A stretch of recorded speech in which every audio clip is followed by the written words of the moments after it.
All right, first and foremost, we give all praises, honor, and glory unto the Most High God, Yahweh. We do so in the name of His only God, to the world calls Christ, Yahweh Shah. All right, Brother Chief Priest, Alazar, lawyer, gave the real Hebrew. Officer inside, correct. And coming back at y'all with Friday night class. I know we've been on a bit of a hiatus, making this transition to Dallas, but this look like how this is probably gonna be holding it down at Friday evenings. We'll put a video out with the address and whatnot for those y'all in the area to come and get a dose of these Friday night classes through the Spirit. But what we're gonna be doing with today is a few things, a few hot topics today. Here's the first one I want to do, because we have Romans the 13th chapter. Romans the 13th chapter is a chapter in the Bible that has been serially misused by the Christian church, right? Christian church has abused the hell out of that scripture and will continually abuse the hell out of that scripture as a part of an agenda of control, right? There's an agenda to control people and utilizing the church to control people. So they use Romans the 13th chapter in order to do so. But we've also seen various Hebrew Israelite groups do it to their very own detriment as well. But the purpose of bringing this up is a recent article that was published on Time, or Time.com from Time Magazine, about the American government and how they're trying to justify wickedness that they're doing with Romans the 13th chapter. So if you could, this is the article. It says, Jeff Sessions cited the Bible to defend separating immigrant families. Who? To defend what? To separate immigrant families. Ripping families apart from each other and separating is justified with the Bible. So here's the funny thing, right? Watch this. Matter of fact, number 28 is right here. And what about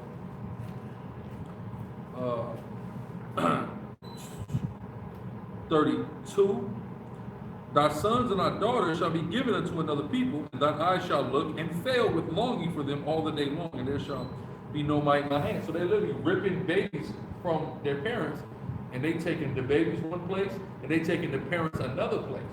So what's happening? Deuteronomy 28, we're still under if you say we're not under these curses, something is absolutely wrong with you. Right. Because the northern tribes are going through it right now. And guess what? They went through it 500 years ago too. Right? But keep going. It's already, it'll over. All right, Con.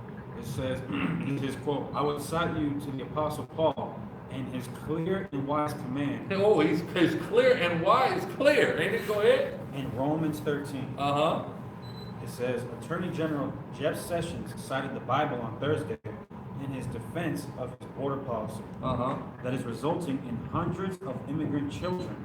It's so hilarious. See, and that's why if you believe Romans the 13th chapter means obey the laws of the land, so many people ignorantly believe that.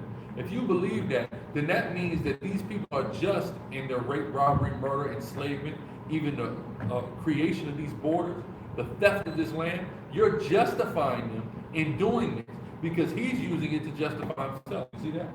Justify all the wickedness that his people has done. Justify putting a border somewhere that wasn't your damn land to begin with, and then telling people they can't come across it who used to possess it. How is that just? Go ahead. That is resulting in hundreds of immigrant children. It resulted in what? Hundreds of immigrant children. Hundreds of immigrant children, read. Being separated from their parents. You see that? Go ahead. Excuse me. After they enter the U.S. illegally. Uh-huh. Sessions, speaking in Fort Wayne, Indiana, on immigration, pushed back against criticism he had received over the policy. Uh-huh. On Wednesday, and he pushed back with Romans the 13th chapter. And again, this is how they're going to continually control our people and the masses of people in general in the church with Romans 13. When the mark of the beast comes out, the RFID chip, you know what they're going to say? Romans 13. You got to follow it. Right? They've been using this to control people for a long time. Go ahead. Sessions, speaking in Fort Wayne, Indiana, on immigration, pushed back against criticism he had received over the policy. On Wednesday, a cardinal in the Roman Catholic Church Oh, okay, go ahead. said that separating mothers from their babies was, quote, immoral. He said it was immoral, right? The Catholic Church said it was immoral. One of the most immoral organizations to ever exist said, you know what? You can separate mothers from babies. That is just immoral. America, go ahead. Sessions said many of the recent criticisms were not, quote, fair or logical, and some are contrary to law. Are not fair or logical. Okay, go ahead. He says, quote, I would cite you to the Apostle Paul and his clear and wise command in Romans 13 to obey the laws of the government because God has ordained them for the purpose of order. For the purpose of order, right? Okay, go ahead. He said, again, and I don't know what translation that is, but that's also a great translation, right? But we're going to get into it in the spirit of Prophet Yahweh Shem Yahushua briefly. But anybody who thinks that this is in reference to, especially the United States of America government, the Roman Empire, he's writing it to the church in Rome, right or wrong? The Roman Empire, you mean to tell me that God is telling you through the Apostle Paul to obey the Roman Empire? Yeah. One of the biggest homosexual empires to ever exist? Go ahead. Yeah, the same Roman Empire that executed our Messiah, bro. That's supposed right. to obey the empire. That's Destroyed the temple. Destroyed the temple, man. It says, God has ordained them for the purpose of order, he said. Orderly and lawful processes are good in themselves and protect the weak and lawful. Last month, the Attorney General announced a, quote, zero tolerance policy that any adult who enters the country illegally is criminally prosecuted. U.S. protocol prohibits detaining children with their parents because the children are not charged with the crime and the parents are. According to the U.S. Customs and Border Protection, more than 650 children were separated from their parents at the U.S.-Mexico border during a 2-week period in May. Just 2 weeks, that's about 325 people. Children a week. It says, White House Press Secretary Sarah Huckabee Sanders said Thursday that she hadn't seen Sessions' comments, but affirmed that the Bible did back up the administration's actions. Wow. You see that? So they believe, here's so crazy. The white man actually believes, or is trying to believe, rationalizing in his sick and twisted mind, that he's biblically justified in what he's doing. Go ahead. It says, you know that scripture, what have ye to do to take my word? You know what I'm talking about? To take my covenant? Something like that? I know exactly something I got it on. Yeah, fine. About the shot. Go ahead. It says, quote, I can say that it is very biblical to enforce the law. Yes, the laws of God. It's very biblical to execute homosexuals. That's very biblical. Why don't y'all bring that back? Why is that biblical? How many states is bestiality legal in? Why don't we execute that law? That's what's very biblical, right? Go ahead. It says, that is actually repeated a number of times throughout the Bible, she said. It's a quarter verse. Right. Idiot, go ahead. She said, quote, it's a moral policy to follow and enforce the law. Yeah, well, give me, hold that. Give me Isaiah 10 and 1. Let's just go there. It's a moral policy, they say, to enforce the law. So let's find out. Go ahead, Isaiah 10 and 1. So Isaiah chapter 10, verse 1. Woe unto them that decree unrighteous decrees. There's something called an unrighteous decree. So that decree is unrighteous. It's not righteous. It's not good to enforce unrighteous decrees. Like during the time of the Greeks. When the Greeks came in and they were trying to force brothers to eat pork. And brothers died. Right. Because they refused to eat pork. They gave their life for that. That happened in our history. So for any Israelite who says that Romans 13, if that's what it's talking about, that contradicts 2 Maccabees 6 and 7. Yep. That whole book of Maccabees, because the government came in and said, worship this idol. Yeah. Rather, Mattathias rose up, smoked the man, smoked the Greek. You condemning the whole Hasmonean dynasty. You are condemning Daniel, Shadrach, Meshach, and Abednego, who refused the commandment of the king at that time. That's a fact. So don't tell me that Romans 13 is in reference to that, because it's not. It's not in reference to keeping unrighteous decrees. Go ahead. It It says, woe unto them that decree unrighteous decrees, and that write grievousness which they have prescribed. You see that? That's it. And it's grievous to separate children from their parents, man. It's grievous as hell. Go back to the order. It says, in an unusually tense series of exchanges in the White House briefing room, Sanders wrongly blamed Democrats for the policy separating children from parents, and insisted the administration had made no changes in increasing the use. It says, until the policy was announced in April, such families were usually preferred for civil deportation proceedings, not requiring separation. She said, quote, the separation of illegal alien families, and that is like, if I may, man, this term, calling these brothers and sisters from the tribal issue are illegal aliens, referring to these individuals as aliens. Oh, they're intergalactic invaders! Right, like there's some type of them, you know what I mean? What's that movie with, was it Tom Hanks, when the Martians to invade? You know what I'm talking about? What, the attack from Mars? Something like that, man. You know what I mean? It says the separation of illegal alien families is the product of the same legal loopholes that Democrats refuse to close. And these laws are the same that have been on the books for over a decade, and the president is simply enforcing them, she said. Go ahead. We don't want this to be a problem, she said. Well, it's a damn problem. Go ahead. It says Cardinal Daniel DiNardo, the Archbishop of Galveston, Houston, told the U.S. Conference of Catholic Bishops on Wednesday that he was joining other religious leaders in opposing the government's border policy. Why? Because all the Mexicans in Houston are who puts money in that plate for him in the Catholic Archdiocese down here. Every week, he needs that money. They're going out there working. They're not. Here's the thing: they're coming to this country. They're not coming to this country to not work. The tribe of Issachar is coming to this country to work, man. And all the tribes that's coming here are coming here with a purpose of working. So the churches is getting paid off. So of course, quote unquote religious leaders are going to say, no, we got to stop this, man. The Mexicans is pouring into my congregation every week. You deporting them, you playing with my money. So let's not think that the archdiocese is, doing this out of the kindness of his heart. It's doing it in the financial interest of the Vatican. Go ahead. It says, quote, our government has the discretion in our laws to ensure that young children are not separated from their parents. That's right. And exposed to irreparable harm and trauma. Exactly. It's basically like some type of souped up foster care. Go ahead. DiNardo said in the statement. That's right. Go ahead. That's it on that? That's it on that count. We're going to Sirach 10, read 2 and 3 here, Sirach 10.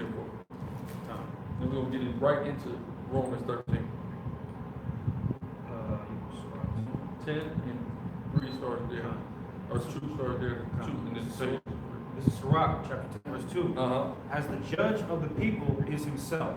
As the judge of the people is himself, read. So are his officers. So are his officers. So as Trump is, here we see Jeff Sessions. Here we see Sarah Huckabee. His officers are in the same mind as him to get Mexicans out of the country. Go ahead. And what manner of man the ruler of what manner of man the ruler of the city is, right, which is Donald Trump, read. Is such are all they that dwell therein. There you go. So this is the mindset that people are taking on, that same Trump mindset. Let's go to Romans 13. We're going to go to Romans 13. We're going to analyze it through the spirit of prophet Yahweh. We're going to see if it has anything to do with obeying the quote-unquote government of the municipality that governs over the land that you live in. All right? Verse 1, go ahead. This book of Romans, chapter 13, verse 1. Let every soul be subject unto the higher powers. Let every soul be subject to the higher powers. Read. For there is no power but of God. That's it on 1. No, there's more. Go ahead. The powers that be are ordained of God. Of God, read. Whosoever therefore resisteth the power, resisteth the ordinance of God. Boom, go ahead. And they that resist shall... That's 1 still? That's I just need 1. Okay, that's 1. Read 1 again. This is Romans 13 and 1. Let every soul be subject unto the higher powers. Read. For there is no power but of God. The powers that be are ordained of God. Or what of God? Ordained of God. Ordained of God. That's it on 1. Hold that. Deuteronomy 17:15. So it said the Most High ordains powers, right? So let's go to the law and see who the Most High told us to be the power over us. Read. Let's go to Deuteronomy chapter 17, verse 15. Uh-huh. Thou shalt in any wise set him king over thee, Uh-huh. whom Yahweh thy God shall choose. Who our God should choose, read. One from among thy brethren. From among our brethren. Not an Edomite, not a Moabite, not a Japhite, not any other nation. It has to be an Israelite that's set over you, read. One from among thy brethren shalt thou set king over thee. Uh-huh. Thou mayest not set a stranger over thee. It is against the law of God to set a stranger over. That's against the laws of God. So how is it that this is the person that's been ordained that we have to be in obedience to and all subjugation to if he told us to not set a heathen over us? Go ahead. Which is not thy brother. Which is not our brother. Only our brother shall govern us, because only our brother is going to have our best interest in mind. Right? That's on 15. No. Let's go back to Romans 13. No. Right? Romans 13, and let's go read verse 2 and 3. This is Romans 13 and 2. Uh-huh. Whosoever therefore resisted the power, resisted the ordinance of God. So wait a minute. Whosoever, we got to analyze this quickly here. Whosoever resisted the power, resisted the ordinance of God. So what is that telling us? That if we resist homosexual marriage, we're resisting the ordinance of God. But we know the ordinances of the Most High totally contradict that. After they, abortions, that's against the Most High. The bestiality. In the state of Texas, you can have sex with an animal, right? That's legal.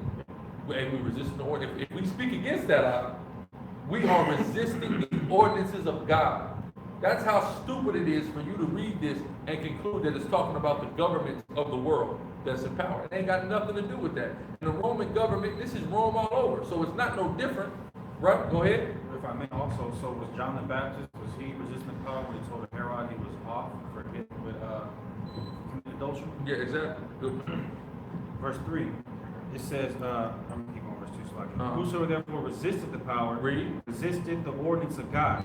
And they that resist shall receive to themselves damnation. So the Most High gonna damn us for speaking against homosexuality. That's what you're saying if you disagree or if you believe that Romans 13 is in reference to the governments that are in place now around the world, right? If you're that foolish to believe that. It ain't got nothing to do with that, all right? It has to do with the governmental structure of the church, okay, or of the various churches. In the day of Paul, Rome, Corinth, etc., he had a leadership established and set up, right? Bishops, deacons, elders, etc. That was all set up by Paul during that time. That's the powers that be that he's talking about, not the devil. All right, go ahead. For rulers are not a terror to good works. Rulers are not a terror to good works, but rulers here are a terror to good works. They call us black identity extremists. We're doing a good work, going to the streets, preaching the word, but they're trying to terrorize us for a good work.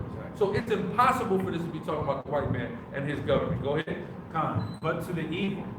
But to the who? To the evil. But the homosexual is evil, and he is protected to the utmost degree in this society. That's right. Right? So how in the hell is the white man a terror to evil works? Go ahead. Wilt thou then not be afraid of the power? Uh-huh. Do that which is good, and thou shalt have praise of the same. Where you at? Verse 4. I just needed 3. No, I might have been at verse 3. So, okay, that was it. Okay, boom. Romans 7, hold that. Romans 7 to 12. It said they are a terror to good works, right? Go ahead. This is Romans chapter 7. A terror to evil works, brother. Go ahead. This is Romans chapter 7, verse 12. Uh-huh. Wherefore the law. The what? The law. The law is what? Is holy. Is what? Is holy. Uh-huh. And the commandment holy. Uh-huh. And just. And what else? And good. And what? And good. So according to the book of Romans, Paul is writing to the same church. And he told them that the law is good. So go back to verse 3. Read verse 3 again. This is Romans chapter 13, verse 3. Uh-huh. For rulers are not a terror to good works. So what? To good works. Good works are the works of the law. That's what good works are. But guess what? This white man is a terror to good works. When he's not a terror to his evil works, because he upholds and protects almost all evil works in the earth. Go ahead. What proves that he's a terror to good works is that the white man, rather, right? Is because you can't, if you have 2 wives in this place, you don't get them arrested, man. Yeah, they call that bigamy. It says, but to the evil, wilt thou then not be afraid of the power?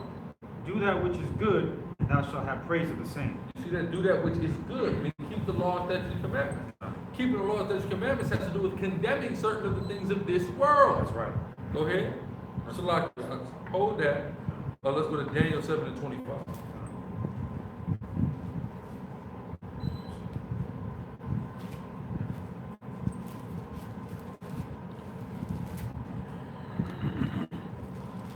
Daniel chapter 7 verse 25. Uh-huh. And he shall speak great words against the Most High. He shall what? Speak great words against the Most High. Against the Most High. This is a government ruler. He speaks great words against the Most High. Read. And shall wear out the saints of the Most High. Uh-huh. And think to change times and laws. And think to change what? Times and He laws. changes laws. He legalizes things that in times past were illegal. But I'm supposed to follow him. Submit myself to him.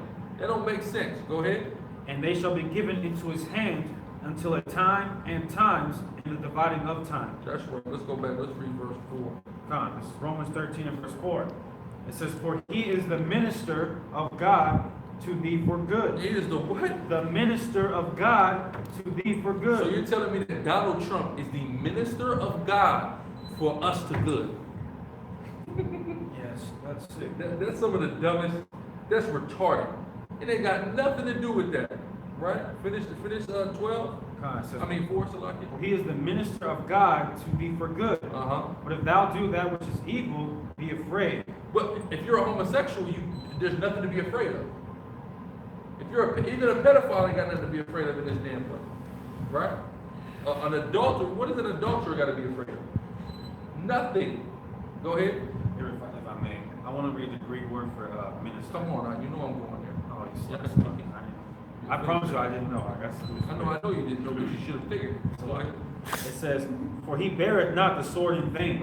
That's it on 4. No, that's not. Go ahead. For he is the minister of God, Uh-huh. a revenger to execute wrath upon him that doeth evil. He is a minister of God, right? So let's take a look at the word Greek brothers going there in the spirit. It's Strong's G1249, and it's diakonos. Diakonos, where you get the word deacon from. It's talking about deacons in the church. That's what it's talking. It ain't talking about nothing else. That word minister is just talking about deacons in the camp. People who are quote unquote in leadership positions in the camp. That's all it's talking about. Not Donald Trump. It's ridiculous to, even insinuate other. Look, definition. Salaki, one who executes the commands of another, especially the master, a servant, lieutenant, minister, a deacon, one who by virtue of the office assigned to him by the church cares for the poor and has charge of and distributes the money collected for their use, right? Because later on we're going to read, it's going to talk about paying tributes. All he's telling Rome is to get the hell in order and give the deacon the cash. That's what he's telling the Romans. That's it. Rome is out of order. Rome. We got leadership over there in Rome. Y'all gonna have to get in order under that leadership in Rome, and brothers are gonna have to pay their tribute or their donation so we can cover the cost of the church and help out the poor and things of that nature. That's what it's talking about. It ain't talking about nothing else. You gotta deal with context. You gotta go into the languages, and you have to logically reason here and think: Is the Most High say this about the government that I live under? Is the government I live under a minister of God?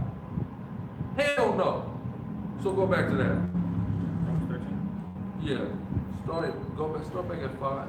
Verse Let's go 5. down. It's Romans 13 and 5. Wherefore ye must needs be Salaki, hold it.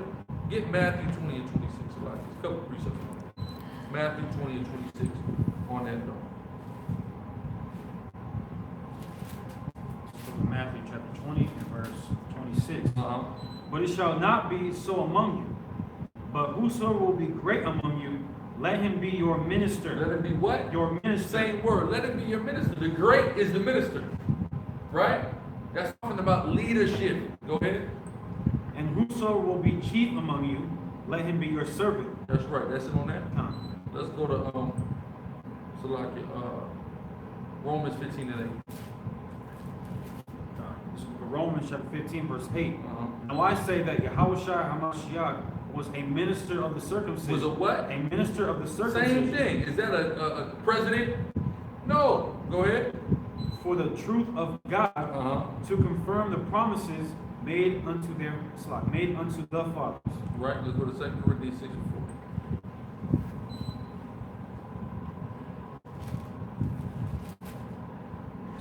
2 Corinthians chapter 6 verse 4. Uh-huh. But in all things approving ourselves as the ministers of God. Approving ourselves.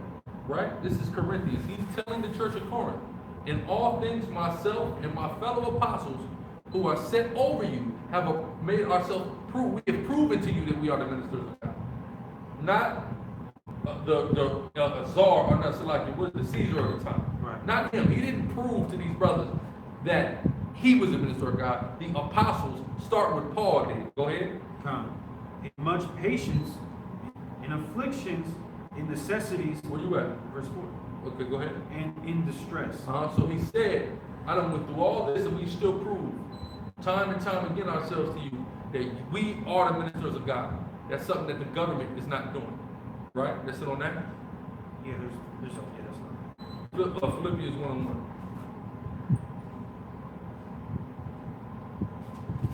Let's go to Philippians chapter 1, verse 1.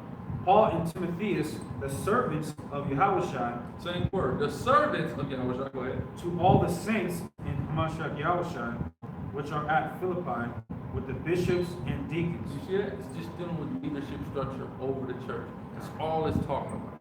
Ministers, bishops, deacons, all of them. That's all it's talking about. All right?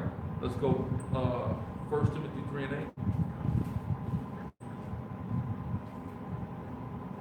So 1 Timothy chapter 3, verse 8. Uh-huh. Likewise must the deacons be grave, not double-tongued, but not given to much wine, not greedy of filthy lucre. Not what? Greedy of filthy lucre. Why does it say that the deacon can't be greedy of filthy lucre? Because he's going to be handling the money for the church that has purpose for it. If he's greedy of filthy lucre, he's going to be just patting his pockets with it, not getting things done. Many of the things that they say about this guy Tazadakia, the discomforter, right? They saying he's collecting all this money from his school on a weekly basis, $31 membership fee on top of 20% tithe, right? Doing all of that, but the van is broke down, the ceiling is leaking. It's like, there you collected all that money, get the ceiling fixed, get a new van, get a new, you see what I'm saying? Take care, help pay certain individuals from his congregation dying. Their funeral should be taken care of. They're paying so much money into it. Right. Why isn't this being taken care of? That's why I said deacon shall not be greedy of filthy lucre, because he ain't gonna be putting it in his pocket. He's gonna be making sure that the congregation is taking care of the things that need to be done, get done, right? Because he's collecting the cash. Go ahead. That's it says, holding the mystery of faith in a pure conscience. There we go. That's 3 and 8. Now let's go back to 13. We're gonna read 5 and 6. Romans chapter 13, verse 5. Wherefore ye must needs be subject, not only for wrath, but also for conscience sake. That's right. Go ahead. So So what is he saying? He's saying, be subject to these men who are set over you, not even just because they have a power to a degree to punish you, but just for the sake of your conscience, that you're in order. Go ahead, read the 6. Verse 6. For this cause pay ye tribute also. Okay, that's the tribute. That's what it says in the definition of a deacon. You would collect. Pay ye tribute also, read. For they are God's ministers, attending continually. You see that? Pay tribute to God's ministers who attend continually on what? Upon this very thing. You see that? On what? The ministration of the Most High. That's what it's telling you. Not about pay taxes. Not telling you, again, this doesn't mean you don't have to pay your taxes. This doesn't mean be a criminal in America, according to American standards. But this just isn't talking about that. Right? The scriptures say, be wise. So you don't go around committing crimes, breaking laws, because it's unwise, because it's going to land your ass in jail. Plain and simple. You don't want to evade taxes and have your ass locked up like Wesley Snipes. Right. You see what I'm saying? So you don't want to go through that, so you use wisdom in the spirit, and you render unto Caesar what is Caesar. But this ain't got nothing to do with that. This is talking about bodily functionality in the church, being in order, being in obedience, and paying tribute. Go ahead. Verse 7. I just needed 6. Hold 6. Let's go to 1 Corinthians 16. We're going to read 1 to 2.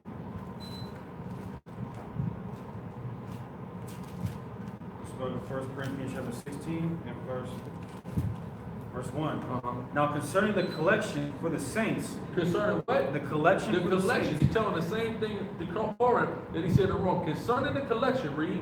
Now concerning the collection for the saints, as I have given order to the churches of Galatia, even he's telling you. He's going to every church and getting them in order. I done went to Galatia and I set them in order. Now, Corinth, I'm setting you in order. Read. even so do ye. Upon the first day of the week, First of the week, read. Let every one of you Let every one of you read. lay by him in store Lay by him in store, read. as God hath prospered him. According to what you have been blessed with by the Most High, you give a donation in accordance with that. You would give that to the deacon. The deacon would then go and make sure that it was distributed properly.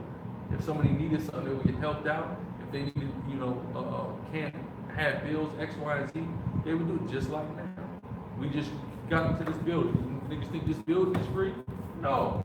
So you have to get the money in order so these things can be taken care of. Right? Go ahead. That there be no gatherings when I come. That's right. So let's go now to we're back to the book of Romans. We're going to the 15th chapter, 25 to 26. This is Romans chapter 15, verse 25. But now I go unto Jerusalem to minister unto the saints. There's ministering again. Go ahead. For it hath pleased them of Macedonia and Achaia to make a certain contribution. So these churches, the church in Achaia and the church in Macedonia, made a certain contribution, read. For the poor saints. But he's a minister. He came to minister to the saints. That's the minister that you paying tribute to. Paul was playing that position. So he said he was given a contribution from these particular churches who were living in Macedonia and Achaia, brothers who may have been more, quote unquote, well off. And they gave that so he could go back to Jerusalem and help the poor brothers that were there. Read. For the poor saints which are at Jerusalem. You see that? Go ahead. That's not 26. That was 26. Okay, perfect. Let's go back to Romans 13. Because that's all that is talking about. All right, it ain't talking about the white man and paying Uncle Sam. It ain't talking about none of that, right? So let's go back to 13. We're going to read 7 to 10, and then that'll be on that. Go ahead. This is Romans 13 and 7. Render therefore to all their dues. Tribute to the dues. Everybody, like it said in 1 Corinthians 16, pay according to the Lord that prospered you. Right? Go ahead. Render therefore to all their dues. Tribute to whom tribute is due. Custom to whom custom. Read. Fear to whom fear. Honor to whom honor. Read. Oh no, that's it on verse 7. No, you go all the way to 10. Okay, fine. Oh no man anything, but to love one another. Exactly. See what it's talking. We got to deal with the context of what it's talking about. It says, "Oh no man anything but to love one another." So if this in context is talking about the government, then that means we have to love, we have to support Donald Trump. We have to love him. Right. Love him, we have to. Right? Yeah. Go ahead. For he that loveth another hath fulfilled the law. You see that? No, it's talking about when you in this church or you in this camp, this congregation, y'all love each other, y'all are in order to those who have been appointed head, and everybody pay a contribution in order to assist in the things that the church needs. Read. It says, for this thou shalt not commit adultery. Again, it's going back into the law. It's all talking about the law. The law teaches you about order. It teaches you a principle of contribution and things of that nature. Alms, offerings, tithes, and things of that nature. Read. Which Donald Trump has committed adultery. That's right. Thou shalt not kill. Thou shalt not steal. Thou shalt not bear false witness. But I have to deal with a government that bears false witness and that was predicated upon killing and stealing. Right. That's the righteous government that I have to make sure that I'm in always constant submission to. That's ridiculous. Go ahead. Thou shalt not covet. And if there be any other commandment, it is briefly comprehended in this saying.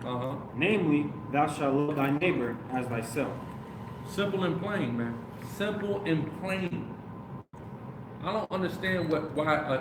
But the thing is, I understand why the church understands this or would say it like that. But you have literal Hebrew Israelites that'll open this book and will go there. I remember I seen some brothers. I don't know the name of their camp. I never seen them before. I ain't seen them since. They were on the streets teaching. Muslims walk up to them and they go immediately to Romans 13 and say, "Yeah, we gotta obey that." Yeah, stop blowing up the damn two tires. You gotta obey the government. You see what I'm saying? No, it was a black Muslim. Black Muslim. Because he was talking about some revolutionary stuff. They wasn't hearing it. They said, we got to obey the white man. Romans 13. That's madness, man. Again, not saying to take up arms, try to kill nobody, break the laws of the municipality where you live. What I'm saying is, that ain't talking about it.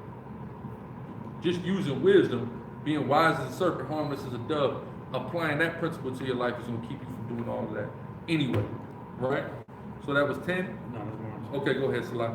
love worketh no ill to his neighbor. To his what? To his neighbor. Neighbor. Yep. Going back to one, only your brother can be over you. Go ahead. Therefore, love is the fulfilling of the law. Love is the fulfillment of the law. So it's all going back to the law. That's it. Go ahead. That's what I'm saying. Okay, boom. That's it on that. I hope it's super clear to the audience through the spirit of power of Yahweh Hashem Yahushua. We're going to move on to the next topic. And this is a topic that I don't even understand how this is a topic, how this is a question, but you have a heresy out there that's bugging guys out that Yahweh is Satan. This is a heresy that's out. Guys are losing their marbles. Last month, we did a video called Bug Out Season. Right? And it was directed mostly towards guys who were bugging out on this. Yep. Madness, right? So through the spirit and power of Yahweh, by Hashem HaMashiach Yahushua, Yahweh being the name of the Most High God, He that exists, the name of His Son, He that is a deliverer. We are going to tackle this, the two angles that I was communicated that they're utilizing to try to come to this conclusion. We're going to deal with through the spirit and power of Yahweh, Hashem Yahushua. So, 2 Samuel 24:1. Because this is what they're doing. This book of 2 Samuel, chapter 24, and verse 1. Uh-huh. And again, the anger of the Lord was kindled against Israel. The Most High was mad at us as a nation. Read. And he moved David. And he did what? And he moved David. He moved David, read. Against them. Against Israel, read. To say, go number Israel and Judah. Right. So the Most High was upset, so he moved David against Israel to try to number us, right? Let's go to 1 Chronicles 21:1. Another account of this same instance, right? And it said the Lord did this in 2 Samuel 24:1. That's Yahweh did this. What you would call the tetragrammaton appears there in the Hebrew. Go ahead. 1 Chronicles chapter 21, verse 1. And Satan. And what? And Satan. Satan, read. Stood up against Israel. Stood against Israel, read. And provoked David to number Israel. And provoked David to number Israel. So they're taking a look at both of these and they're saying, well, if it's Yahweh here and Satan here, but it's saying they both did the same thing, then they must be the same entity.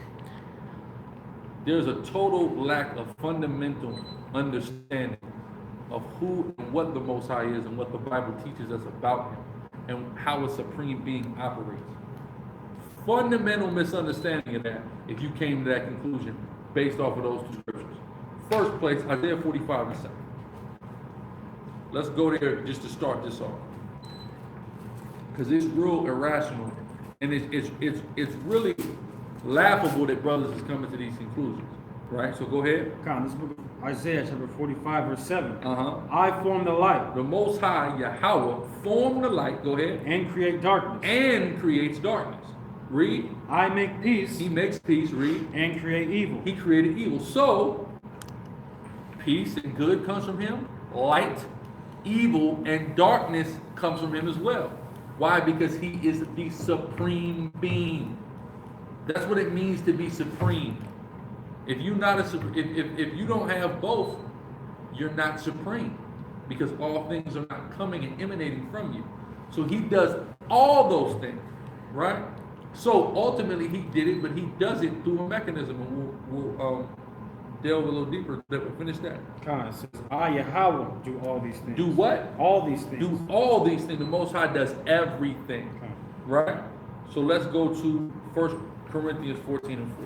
Right? The Most High does all these things.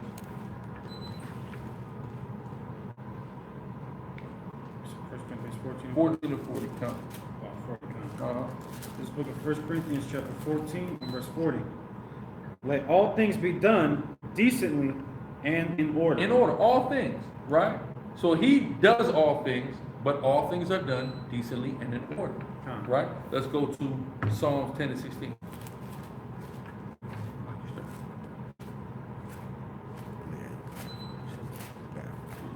All right, just grab the camera real quick. I'll take care of this. We'll go to Psalms 10:16.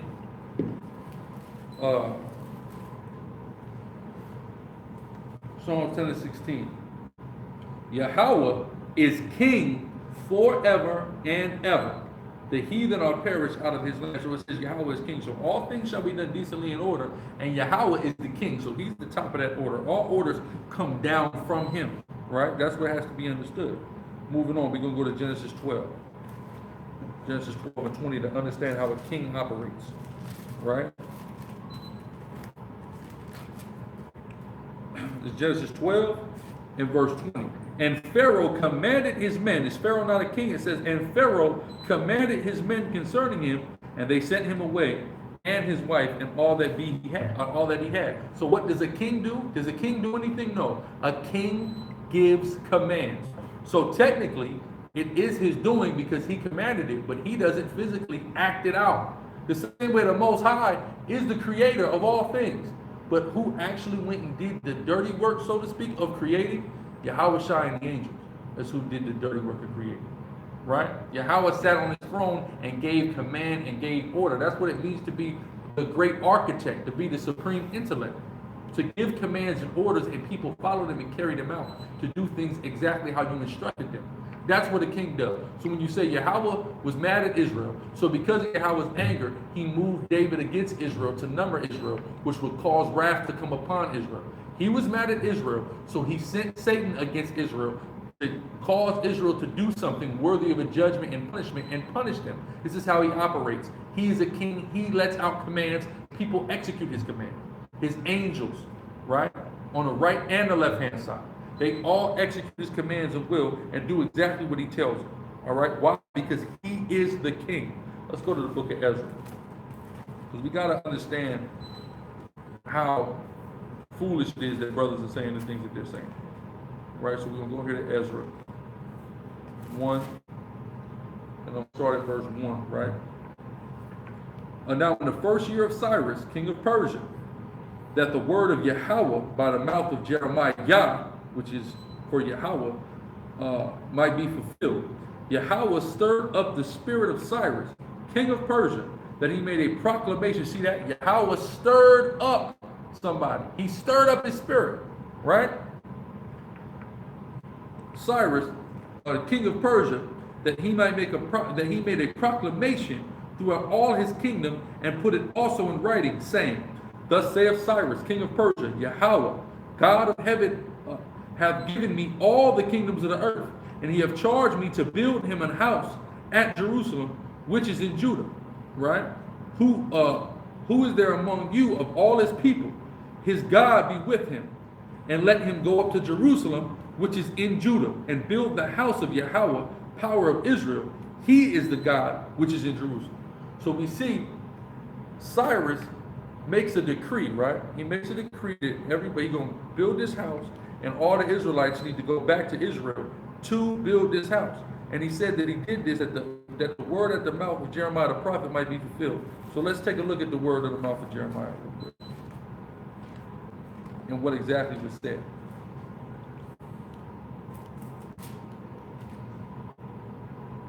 Jeremiah 29 and 10, slightly. Jeremiah 29 and 10, it says, for thus saith Yahweh, that after 70 years be accomplished at Babylon, I will visit you and perform my good words towards you in causing you to return to this place.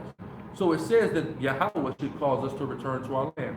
But it was Cyrus that wrote the decree to send us into our land. So if I follow your logic on what made you deduce that Yahweh is Satan, I would also have to say that Yahweh is Satan and is Cyrus, a human being, a king that lived. That's how flawed that logic is. The Most High does everything. He sits on his throne and he gives commands. He don't get off his throne to do anything. So he gave a command that ensured that Cyrus and his army would win the battle, and all the kingdoms of the earth would become subject to him, and that he would write a decree that would get us back in our land and have us rebuild our temple and dedicate it unto the Most High God Yahweh. That's what it was all about. But he didn't directly do it.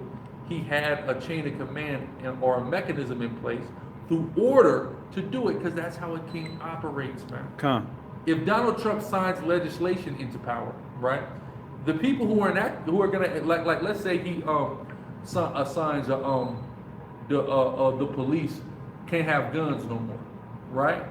So the police are going to take their gun. They're not going to have guns anymore, but it's going to be a credit to him. He's not going to each individual particular police officer and disarming them. He signed it into legislation, and it was enacted, and the people that were in place in order enacted it. You see what I'm saying? They physically went and disarmed the police, so the police went out there without their guns. But Trump is going to get the credit for that because he's the king that gave the command for it. All right? So that's all it is. It's very simple. All right, it's very simple, but brothers want to act very simple sometimes, and that be the problem. Is sometimes brothers have a keen ability of overcomplicating something that's simple. It's very simple, and I'm gonna show you because it's talking about Cyrus and Cyrus being king over all the earth and all the kingdoms of the earth being given to him. So we're gonna go to Daniel real quick. Matter of fact, we're going to the book of Daniel.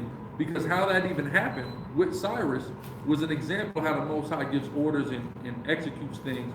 And he has spiritual entities, i.e. angels or demons that go out and do these things, right? So let's go to the book of Daniel.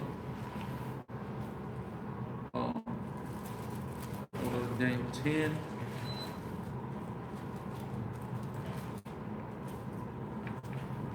Daniel 10 now. Yeah, Daniel 10. Right here. Daniel 10 and 13. It's like you can read it out. This book of Daniel, chapter 10, verse 13. Uh-huh. But the prince of the kingdom of Persia. The prince of the kingdom of Persia. That's Cyrus. The prince of the kingdom of Persia, read. Withstood me 21 days. Uh-huh. But lo, Michael. Who is Michael? Ma'aka'Allah, an angel, an archangel. Read. One of the chief princes Uh-huh. came to help me. Uh-huh. And Came to help. Came to help what? Are they having a battle with Cyrus? Right. No, they are trying to influence Cyrus to go to war that the angels of heaven will be on his side for, and they'll prevail in order for him to be the new ruler on the earth, pursuant to the prophecy that he had already revealed to Daniel through the dream of Nebuchadnezzar. So he revealed it to Daniel, meaning it was already decreed, and this was the mechanism in which the Most High made it happen through these angels influencing this king to go into this room. All right? So that's how the order of the king Yahweh works. Read. And I remained there with the kings of Persia. Uh-huh. That's not 13. That's it. So that's all I need on there. So I showed you that these angels went and influenced him to make something happen. That's how the Most High operation works. Let's go to Jeremiah 25. And we're going to read 7 and 9 in Jeremiah 25. Let's look at Jeremiah 25 and verse 7. Uh-huh. Yet ye have not hearkened unto me, saith Yahweh. You have not listened to the Most High. You have not hearkened unto me. Read on. That ye might provoke me to anger Uh-huh. with the works of your hands Uh-huh. to your own hurt. Read. Therefore thus saith Yahweh of hosts, because ye have not heard my words, Because you're not listening to me. Read. behold, I will send Uh-huh. and take all the families of the north, Uh-huh. saith Yahweh, Read. and Nebuchadnezzar, I'm going to get Nebuchadnezzar. Read. the king of Babylon, Uh-huh. my servant, Right. and will bring them against this land. You see that? I'm going to make Nebuchadnezzar come over here and get y'all because y'all not listening. Right? So when it says he's going to take us out of our land, Nebuchadnezzar is the one who physically did it. He's influencing Nebuchadnezzar. He's putting the spirit on Nebuchadnezzar to do these things. But it's him that's doing it. But he ain't going to get off his throne and just kick Israel, just gather Israel up like a damn soccer ball and kick us out of Israel. No, he's going to put the spirit on kings to come against us and us to lose wars to them and be taken into slavery or flee out of there. That's how it works. Go ahead. And will bring them against this land, Uh-huh. and against the inhabitants thereof, Uh-huh. and against all these nations round about, Uh-huh. Go ahead. and will utterly destroy them, and make them an astonishment, and an hissing, and perpetual desolation. So we see that Yahweh is saying in a previous chapter that he's going to do it. But then he's explaining it in this chapter how he's going to do it through Nebuchadnezzar. Is Nebuchadnezzar now Yahweh too? Nebuchadnezzar sees Cyrus, Satan? No, they're all being controlled by the puppet master, whom is the king, the Most High Yahweh. All right, go ahead. That's it on that. On 9. Let's go to Jeremiah 4 now and read 6 to 7 in Jeremiah 4. Let's look at Jeremiah chapter 4 and verse 6. Uh-huh. It says, set up the standard toward Zion. Set up the standard. Read. Retire, stay not. Uh-huh. For I will bring evil from the north. I'm bringing evil from the north. But who physically brought evil from the north? Nebuchadnezzar did. But Yahweh is saying, I brought evil from the north. Is Nebuchadnezzar again Yahweh? No. But if I follow your logic, he is. Go ahead. In a great destruction. That's it on. Go to 7. Yes, sir. The lion is come up from his thicket. There's a lion that the Most High sent. Right. He loosened a lion. People be reading this verse, I'm going to say, Yahweh Shai. No, it's not. It's Nebuchadnezzar. Read. And the destroyer of the Gentiles is on his He way. came to destroy many nations. Go ahead. He has gone forth from his place to make thy land desolate, and thy cities shall be laid waste. But in the previous verse, it just said the Most High was going to do it. How is he going to do it? Through the lion. Who is the lion? Nebuchadnezzar. Go ahead.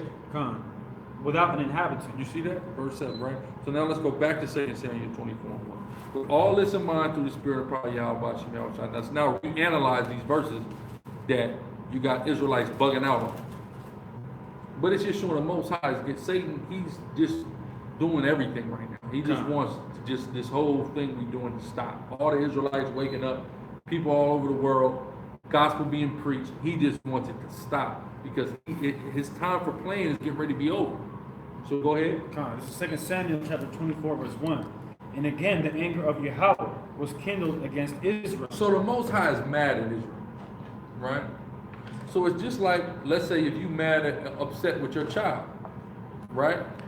You're going to figure out, okay, how am I going to punish my child? But the Most High is not physically coming down. So he has to figure out, I'm upset with Israel. I need to punish Israel. So here's what I'm going to do, right? Go ahead. And he moved David against them to say. So he said, you know what? We're going to put it on the king. We're going to make the king do something. And when the king does it, and the judgment's going to come, the king is going to be on the king now. Because the king is not leading Israel right. That's what it has to, that's how the Most High is mad at Israel. Go ahead. Go number Israel and Judah. So let's go to that in 1 Chronicles 21:1. Right? So that's what it means. So the mechanism in which the Most High made this happen was through Satan. And that's what we're going to read about in 1 Chronicles 12:1. Book of 1 Chronicles 21 verse 1. Go ahead. And Satan stood up against Israel and provoked David, to number Israel. So the Most High was mad, so he called Satan. He gave Satan command to stand against Israel through jumping on David and influencing David to do something wicked, which is attempting to number the sand of the sea. Right. You understand what I'm saying? And that caused wrath. That angel came, that destroyer came, and began to kill thousands of Israelites. Right? So let's go, there was on that? Let's go to 1 Kings 22. So we're going to see an example of this, how it works, the order of the Most High. If I may, that's like saying that when Elijah was walking and people called him Baldy and the bears went and killed him, that's like saying the Most High is the big bears. Yeah, he's the bears. No! You know what I'm saying? And this is when heresies like this, because it's been coming out. It was so stupid, I didn't want to say, but then like, it's really like, it's kind of low-key catching on, like, some people, like it says, like, you know, in Corinthians, when it speaks about the, what's these niggas? The, not the Etruscans, that was the Japhites. But, it speaks about them in Acts, I believe, with Paul. They were called the Epicureans, I believe. Yeah. They just wanted to hear some new thing. What's the new thing? What's the new doctrine? Oh, I was saying, oh my God, I knew it. Right. Just knew it. It was so evil. It's an evil God. You people are weak, man. You get mad at the Most High because but the reason why you think it is because the Most High is on your ass, man. Right. And you evil. So that's the only reason why you look. He is an adversary to those who are evil. Right?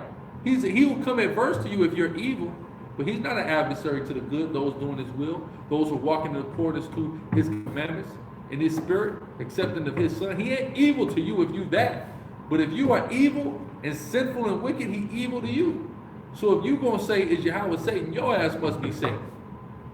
That's what that proves. But go ahead. 1 Kings 22 and 22 to 23. Let's go to 1 Kings chapter 22, verse 22. Acts 17? Yeah. That's the Epicureans? Read that. This is the book of Acts chapter 17, and start verse 18. It said, then certain philosophers of the Epicureans and of the Stoics The Stoics, there you go. Go Yeah, ahead. and the Stoics is the one who try to have no emotion whatsoever. Yeah, come on. Yeah, the Stoics encountered him, Uh-huh. and some said, "What will this babbler say?" Go ahead. Others, some, he seemed to be a setter forth of strange gods, because he preached unto them Yahushua. Salah. Because he preached unto them Yahushua and the resurrection. And they took him and brought him unto Areopagus, saying, "May we know what this new doctrine whereof thou speakest is? We need to know the new doctrine. Go ahead. For thou bringest certain strange things to our ears. We would know, therefore, what these things mean." Yeah, they want to know. Why do they want to? Because you have some people, they'll be in the truth for 6 months. Yeah. Because it's just new. So we the Israelites. Right. Then they on the next thing after that, 6 months later. Right. They were never with it, right? Go ahead. Verse 21. For all the Athenians and strangers which were there spent their time in nothing else but either to tell or to hear some new thing. They either want to tell you a new breakdown Sheesh. or hear a new breakdown. Come. And if they like it, they're gonna get with it. Then they're gonna hear a new one that contradicts it. You see what I'm saying? That's like the Nuwapians, man. When you deal with the Nuwapians, they was Nubian Islamic Hebrews, Muslim, Israelite. Then they start going Kemetic. Now they said we transcended Kemetic. We from Risk. We from the planet Risk. We was really green and whatnot. What? You see, they've heard some new thing. So, if you deal with anybody who spent any a long period of time in the Nuwapian, they'll tell you that how they went from the different doctrines, and they call it class. You know, it's like you was in kindergarten. You thought you was a Hebrew, you was in kindergarten. You went to Islam, you was in first grade. You see what I'm saying? Then second, third grade. Now you graduate, you were in Nuwapian. High school is Kemet. You see what I'm saying? This is what niggas have told me this, like, oh, that's just a different part of class, and we passed that. You see what I'm saying? No, that's just you hearing a new thing, and every time the Hebrew thing, you hop on first because the Bible. Then you say, what the hell with the Bible? We're going to deal with the Quran because the Quran is newer. Then we're going to get rid of the Quran. You see what I'm saying? Now we're going to Kemet because then it made all these discoveries of ancient Kemet, right? Madness, man. Go ahead. 22 to 23. This is 1 Kings 22 and 22. Uh-huh. And Yahweh said unto him, wherewith? And he said, I will go forth and I will... let's start up. Let's go to 21. This is 1 Kings chapter 22, verse 21. And there came forth a spirit. Go up on another one, 20. Verse 20. This is 1 Kings 22 and 20. Uh-huh. And Yahweh said, who shall persuade Ahab? Who shall persuade Ahab? Read. That he may go up and fall at Ramoth Gilead. So the Most High said, Ahab is wicked. I need Ahab dead. Yahweh could snap his fingers and Ahab simultaneously combust. But we have to keep in mind 1 Corinthians 14 and 40, that all things be done in decency and order. The Most High has an order. We have natural laws of order that all have been established by the intelligent design of the supreme intellect of the universe, Yahweh, right? So he says, I need him to go to this war, and I need him to die at that war. Because this is how kings died in this time. They went to war, they would be defeated, and now they're dead, right? So he said, I need somebody to persuade him to go to this battle. He knows better to go to this battle. He's scared. He knows he's going to lose. So how are we going to get him here so he can die? So he's having a council with angels and with demons. Go ahead. Why? Because they're all subject to him. They're all his creation. Satan isn't in hell telling demons what to do, contradicting what the Most High is saying. They all do what Yahweh commands them to do. So read. And one said on this manner, and another said on that manner. So they were coming up with plans, brainstorming, strategies. I want to do this to him. I'm going to do that, right? Read. And there came forth a spirit and stood before Yahweh. Here's the spirit, right? And said, I will persuade him. He said, I'm going to do it. I'm going to persuade him to go. Go ahead. And Yahweh said unto him, wherewith? And he said, I will go forth, and I will be a lying spirit. I'm going to be a liar. Go ahead. In the mouth of all his prophets. I'm going to turn all these prophets. Now look, it's not even a false prophecy. It says, he didn't say I'm going to be a false prophet spirit. He said, I'm going to be a lying spirit, which is interesting because that means that all of these prophets saw him die. Right. These are actual they saw it. But he made him, the demon made them lie about what they saw. All together. Now you gonna go up there, man, you gonna hey look, you gonna whip their ass, man. Hype them up. Negroes hype them up. Right? And he just knew it. And that's why who's the king right now of Judah? I believe Jehoshaphat is the king right now of Judah. Jehoshaphat or Asa? I believe so, yeah. Yeah, it is Jehoshaphat. Jehoshaphat. And he goes, is there any other prophets? Yeah. And this is what the prophet told him, because he ain't lying. He's Yeah. nigga, I ain't gonna lie. You keep me in prison. This nigga Ahab got him locked up. He Yeah. said, let's bring him out of jail. Let's see what he saw. He said, you know what I saw? I saw a council in heaven, nigga. Go ahead. Come on. It says, See, and that all happened because Jehoshaphat, meaning Yahweh Shaphat, he was still worshiping the Most High. And you know what's interesting is this as well. These northern kingdom was worshiping idols, but they were still also acknowledging the Most High. What proves it is, all you gotta do is look at them names. You see them names with Yah at it. So they weren't calling themselves, they were worshiping these other gods, but that shows that we're dealing with national deities here. Because they still would only call themselves by the name of their deity, of Yahweh. They wouldn't call themselves by anything else, even though they worshiped other gods. But go ahead, that's just a side note. come on. It says, and he said, thou shalt persuade him and prevail also. Go forth and do so. Uh-huh. Now therefore, behold. No, Yahweh said, you're going to persuade and you're going to prevail. But who did it? Who got him killed? Who killeth and maketh alive? Yahweh. But he did it through an order, through mechanisms, through a system that he has in place. Right? Go ahead. Through Satan, because that's a Satan. That's an adversary. That's Satan. Through Satan, You're right. He did it. Go ahead. That's why also they credited Obama with killing Osama bin Laden, right? But it was real. Yo, hold on. Was he on the damn Navy SEAL? Exactly. He went on the mission. He went dug into some damn hole. SEAL 6. You know, he's a SEAL. Right. Man, that nigga, are you kidding me? He just made a phone call. He just made a phone call and got it done. But Obama is credited with that. Right. You see what I'm saying? That's how it works. When you're a ruler or something, you get credited with what the commands that you give. Right. I gave that command. You see what I'm saying? He's not actually. You think this nigga's actually doing it? Right. We live in a time where that's not happening. Or like when it said King David pushed 10,000 Edomites off a cliff. You think he would just by himself just Like a monster. just shoving niggas off the cliff?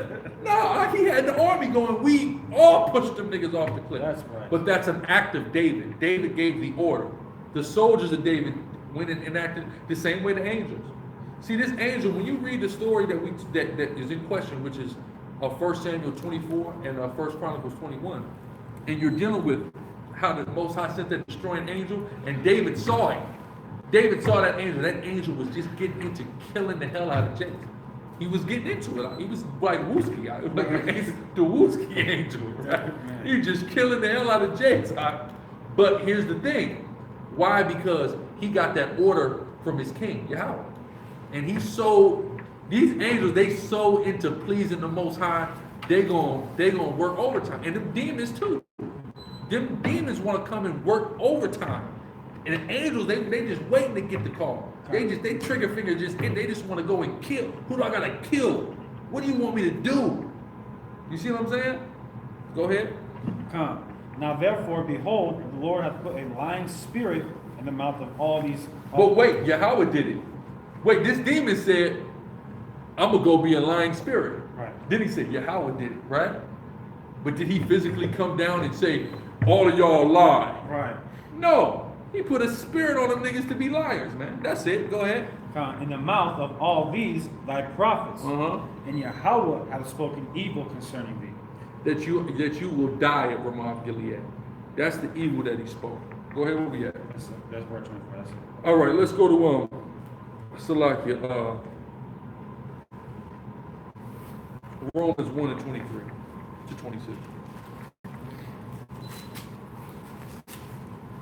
This book of Romans chapter 1, verse 23. Uh-huh. It says, and change the glory of the uncorruptible God They changed the glory of Yahweh, read. into an image made like the corruptible man, Created idols, read. and to birds, Uh-huh. and four-footed beasts, Read. and creeping things. Uh-huh. Wherefore God The Most High, read. also gave them up to uncleanness He gave them up to uncleanness, read. through the lust of their own hearts, Uh-huh. to dishonor their own bodies Uh-huh. between themselves. That's right.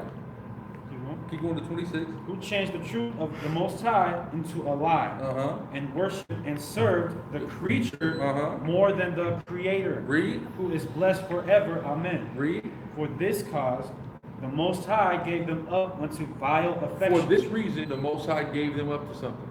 He sent demons on them that made them have vile affections, unnatural affections. The Most High does all these things. Read. For even their women did change the natural use into that which is against nature. Lesbian, homosexuality. Right. He gave them up to that. Why? Because of their sin. Right? Let's sit on that. That's what I mean. Let's go to Ecclesiastes 8. Well, I used on you yesterday. This This is a great scripture. Go ahead.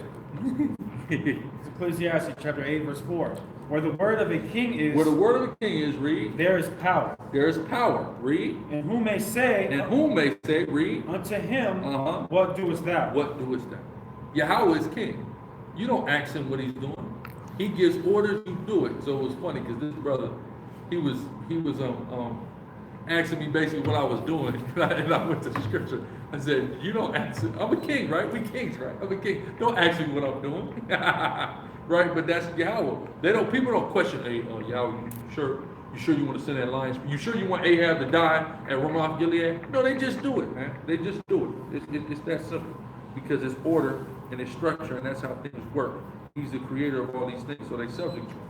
Let's go to Ephesians 1 and 11.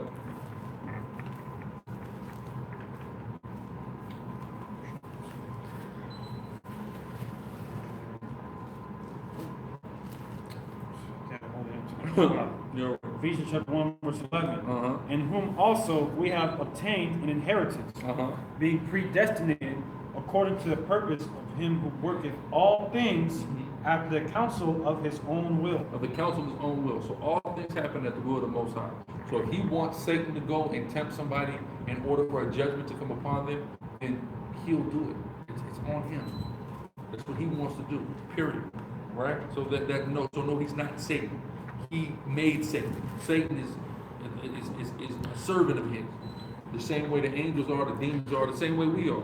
And he gives us commands and orders. That's called the law. We follow that. If we disobey that, here comes Satan.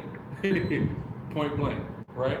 You got something? Go ahead. It's Revelation chapter 4, verse 11. Thou art worthy, O Lord, talking about the Most High, to receive glory and honor and power, for thou hast created all things, and for thy pleasure they are and were created. For the Most High's pleasure. We were made because God wanted it to be made. We all wanted us to exist. And he wanted certain things to happen. He wanted Esau to exist, to be the devil and be a slave and to be exterminated. Right? Everything's created for the pleasure of Yahweh. That's what we got to understand. So no, he's not Satan. Satan was created for his pleasure because he wanted him to be created. Right? He wanted him to come and be adverse to us. Right? So we can gird ourselves properly. So that's it on that? Let's go to Zechariah 3, 1 to 2.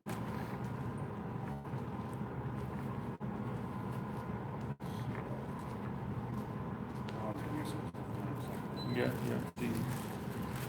Book of Zechariah chapter 3, verse 1. And he showed me Joshua, the high priest, standing before the angel of Yahweh, and Satan standing at his right hand. Ooh, there's the angel of Yahweh and there's Satan. And one of his angels and Satan, they're standing adverse to each other, like opponents in a boxing. Read. At his right hand to resist him. And Yahweh said unto Satan. Wait a minute. Yahweh said, but it's an angel and it's Satan. Angel of Yahweh, Satan. Right? But Yahweh said to Satan, is Yahweh there? No. But his angel is there. And his angel is rebuking Satan. But he's saying the words, he's being a medium for Yahweh to communicate to Satan. And what is it what did Yahweh say through the medium of the angel? Read. Yahweh rebuketh thee. Yahweh rebuketh thee. So he said, Yahweh rebuketh thee. Right? What does Satan do when he's told? Because he can't be Yahweh because he's being told that Yahweh is rebuking him. So he can't be Yahweh, right? So what happens when Satan is told by an angel, Yahweh rebuketh thee? He got to stop. You know why? Because that's the boss. That's like you in the back. You at your job. Let's say you're a custodian. Let's say you're in the back mopping, and another Let's say your manager's name is Rick. You hear your coworker come in and say, hey, Rick said stop mopping and come to the front. You know what you do? I gotta do what Rick told me to do. Hey, even if that floor is messed up and you still got a whole lot of mopping to do, hey, well, Rick told me to come to the front. So, hey, I'm gonna be a good employee. Put the mop down, I'm going to the front. That's what Satan is doing. Go ahead. Khan, even Yahweh that had chosen Jerusalem rebuked thee. Yahweh that has chosen Jerusalem rebuked thee. Stop what you're doing, Satan. Go ahead. Is not this a brand plucked out of the fire? He's not, you can't have him. Who can he have? The high priest Joshua. Read. That's him too. Good, read the 3rd chapter. No. All right. I'm playing. Now let's go to John 4:22, right? I believe that angle has been pressed through the spirit of power, Yahweh Shai. But when I was conversing with Deacon on this, the Deacon of Kyle, he informed me the other angle that they're doing, and that's they're using John 4:22 to try to rationalize this doctrine as well. So let's go there. Go ahead. Khan, let's go to John chapter 4, verse 22. Uh-huh. Ye worship, ye know not what. Read. For we know what we worship. We know what we worship. Read. For salvation is of the Jews. Right. So what they're saying is that when Yahweh Shai told the woman, you know what you don't know what you're worshiping, he said he's referring to the God of the Old Testament. She worshiped the God of the Old Testament, and that is Satan, and she don't know it, so she has no idea what she's really worshiping, which is some of the stupidest stuff I've heard in my life. Let's go to Matthew 4, first and foremost. A lot of ways to tackle this cat with the spirit of God, Yahweh Shai. Textual abuse. Just plain abuse and madness. Go ahead. Khan, this is They Matthew. took it further than GOCC high. They took it further than that. Go ahead. This is Matthew chapter 4, verse 4. But he answered and said, it is written, man shall not live by bread alone. So Yahweh Shai said, man shall not live by bread alone. Read. But by every word. Every word. Read. That proceeded out of the mouth of the Most High. The mouth of God. Right? Hold that. Get Deuteronomy 8:3. Let's go to the scripture that he's quoting in the law, and let's see if Yahweh, YHWH, the tetragrammaton, appears there. So he can't be telling this woman that what she's worshiping is wrong because she worships Yahweh. Because he himself, the first thing that he says in his ministry is Yahweh is whom you should worship. So read that. This is Deuteronomy chapter 8, verse 3.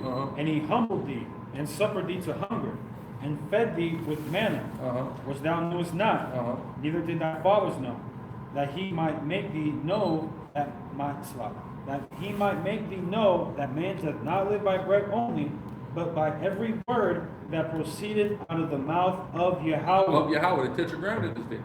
So when Yahweh Shai said, man shall not live by bread alone, but every word that proceeded out of the mouth of God, he's quoting the tetragrammaton is there in Deuteronomy 8:3.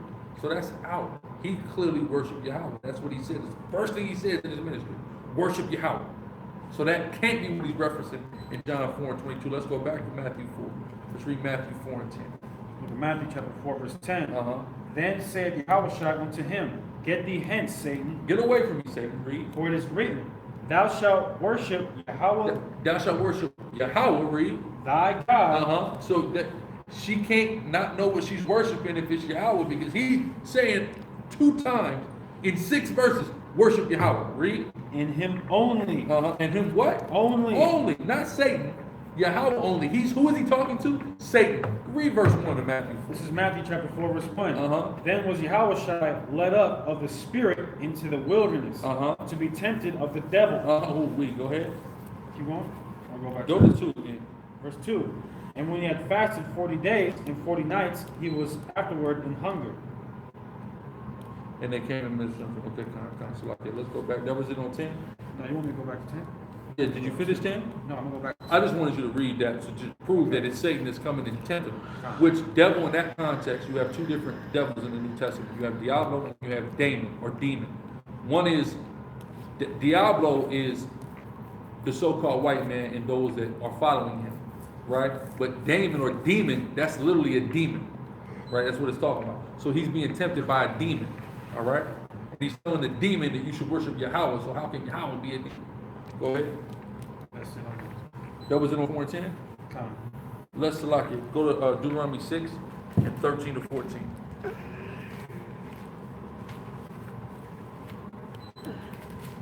This book Deuteronomy chapter 6, verse 13. Uh-huh. Thou shalt fear Yahweh, thy God. This is, when he said that in Matthew 4 and 10, this is what he's quoting. Deuteronomy 6 and 13. Read. And serve him. And do what? And serve Serve him. Yahweh. Read. And shall swear by his name. Uh-huh. Ye shall not go after other gods. Not Satan. That will be another God to go after. That's what we're not supposed to go after. So it's impossible for him to be saved. Read. Of the gods of the people Uh-huh. which are round about you. Uh-huh. That's John 14.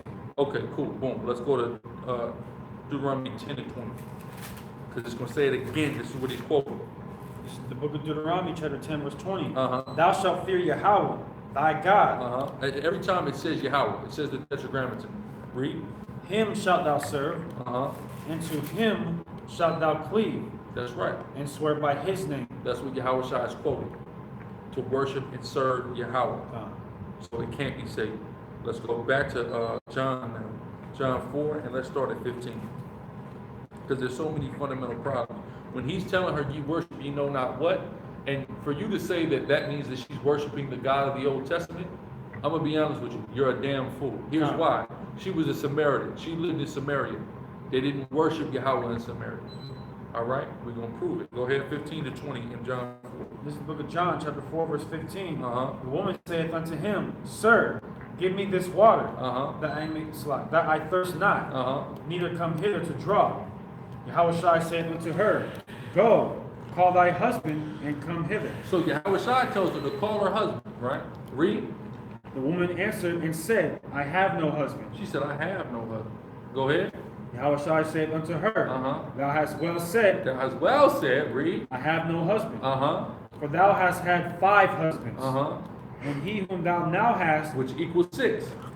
5, and he who you now have. 6. Read. is not thy husband. He's not your husband. Go ahead. In that says thou truly. If thou saidest thou truly. Everybody reads that, and they say, that girl is a hoe. Right? They looking at the surface level of what's going on. They're not understanding the next layer of the spirit of what's going on. That woman, this is literally a situation that happens. A woman who had 5 niggas and got one that ain't even hers, right? But she also represents Samaria. And those 6 actually husbands represent Samaria. And then he's saying, and they ain't your husband. There's a reason for that. We're going to explore. Go ahead.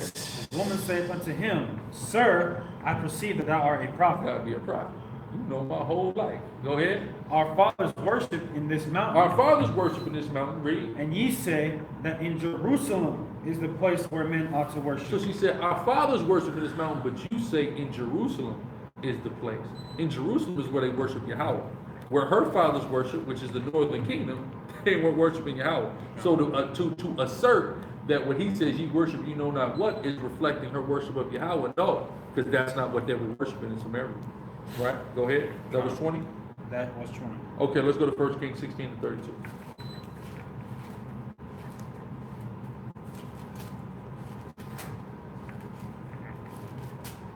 Book of 1 Kings chapter 16, verse 32. Uh-huh. And he reared up an altar for Baal. For who? Baal. Yahweh. Baal. Satan. Baal. Baal. Go ahead. In the house of Baal, Uh-huh. which he had built in Samaria. In Samaria. That's what they worship in Samaria. Baal, Uh-huh. not Yahweh. Right? So her fathers, who she worshiped, that's what Yahweh is saying. You don't even know what you worship. Right. Because y'all was worshiping Baal up there. Right? Let's go now to 2 Kings 17 and read 29 to 31. So we can get a better understanding of what exactly is being worshipped in Samaria and who the 6 husbands are. Right? Go ahead. This is the book of 2 Kings chapter 17, verse 29. Uh-huh. Howbeit every nation and gods of their own. Every nation that went into Samaria to replace our brothers, some of them ended up coming back, but who went up there to replace Israel, they built gods of their own. Read. And put them in the houses of the high places. The high places that Israel had already built up there in the north. The house of Baal, as we just read about. Read. Which the Samaritans had made. Which the Samaritans, Israelites of the northern kingdom, had made. Read. Every nation in their cities wherein they dwelt. Read. And the men of Babylon The men of Babylon did what? made Succoth-Benoth. Succoth-Benoth. Succoth-Benoth is not a male deity.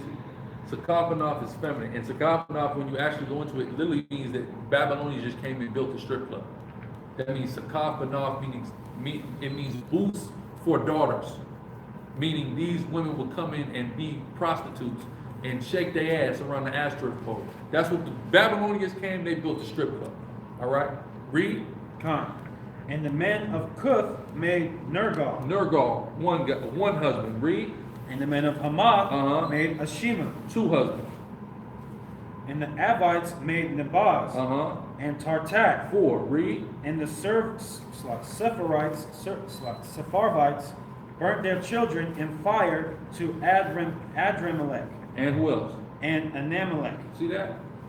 Thou hast had 5 husbands, and the one you have now is not yours. That's what he really meant when he said that.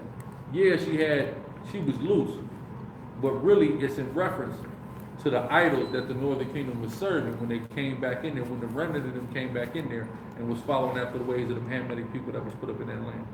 Those are the 5 husbands. Those 6 deities, and the 7th was a feminine deity, so that can't qualify as a husband, but it really was just a strip club, right? So to further prove that, finish that up. What was that? And the gods of Sepharvaim. All right, cool. Isaiah 54 and 5.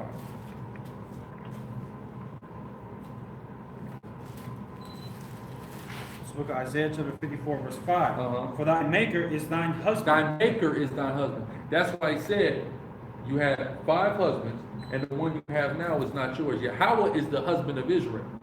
So what he's saying it is, y'all don't worship 5 deities. You only worship one of those 5 deities now, but that's really not whom you're supposed to be worshiping. Because Yahweh is your husband. That's what he was talking about. Cut her so deep. She got it on the surface level, but when you look deeper into it, there was a further understanding of it, which dealt with the northern kingdom. All right, and the remnant of them that were there in Samaria, who were known as the Samaritans. Right? So go ahead. For thy maker is thine husband. Thy maker, Yahweh, is your husband. Read. Yahweh. Who? Yahweh Read. of hosts. Right? So he's telling her Yahweh is her God, and what she's worshiping is not right because she's not worshiping Yahweh. Con. What in the hell are you guys talking about? Right. Go ahead. That was it on 5? Okay, go Is ahead. his name. Uh-huh. And thy Redeemer, the Holy One of Israel. That's his name. He's the Redeemer, the Holy One of Israel. No place else. Read. The God of the whole earth Uh-huh. shall he be called. That's right. That's it on 5? Con. Let's go to Jeremiah 3 and 20. Book of Jeremiah chapter 3 verse 20. Uh-huh. Surely as a wife treacherously departed from her husband, Uh-huh. so have ye dealt treacherously with me, Ooh, go ahead. O house of Israel. You see that? O house of Israel, as a wife departs from her husband treacherously, that's how you dealt with him. So that's what it's talking about. That's what he really was referring to that Samaritan woman. She left her husband and went and got 6 new ones. That's what it's talking about. Meaning she worshiped other gods. That's it. Right? There's somebody got another precept on that? Say Yahweh. I mean, is that it on the lesson? That's it. Okay, I just got a precept just going into how earlier he was saying, going into the Wapians, how they were Hebrew, Islam, and Norse, how basically guys is just swaying into different, doctrines. This is Ephesians 4 and 14. It says that we henceforth be no more children tossed to and fro and carried about every wind of doctrine by the sleight of men. That's right. And cunning craftiness whereby they lie and wait to deceive. That's it. And that's Malachi York. The sleight of men with cunning craftiness who lie and wait to deceive. Which he's not even all that crafty, honestly. I don't even know how people are falling easily so victim to his teachings. Right. Right? But it is what it is. That's it on that. Yeah, and that's really anyone teaching that Yahweh is Satan is first of all a heretic and sick in the damn head. That's right. But It's a blasphemy. It's a blasphemy. And anyone believing that, you'll go from I'm a Hebrew Israelite to Yahweh Satan, and then back and forth, and you just carry to and fro in every wind of doctrine. Man. That's You right. need to hold fast that which is true, which That's is right. Yahweh is the supreme being of the universe, That's not right. Hashatan. Right? That's Matt. Total Matt. What you call it? You got a precept up? Con. Go ahead, sir. Con, this is the book of Sirach, chapter 3, verse 23. It says, be not curious in unnecessary matters, for more things are showed unto thee than men understand. That's how guys bug out. They're getting this truth and this understanding, and then they just like an overload, and then dudes start thinking, trying to put different pieces together. I'm seeing people trying to put different doctrines and breakdowns together, and then they bug out. Go ahead. Verse 24, it says, for many are deceived by their own vain See opinion. that? Many are deceived. Damn near everybody is deceived by their own vain opinion. Read.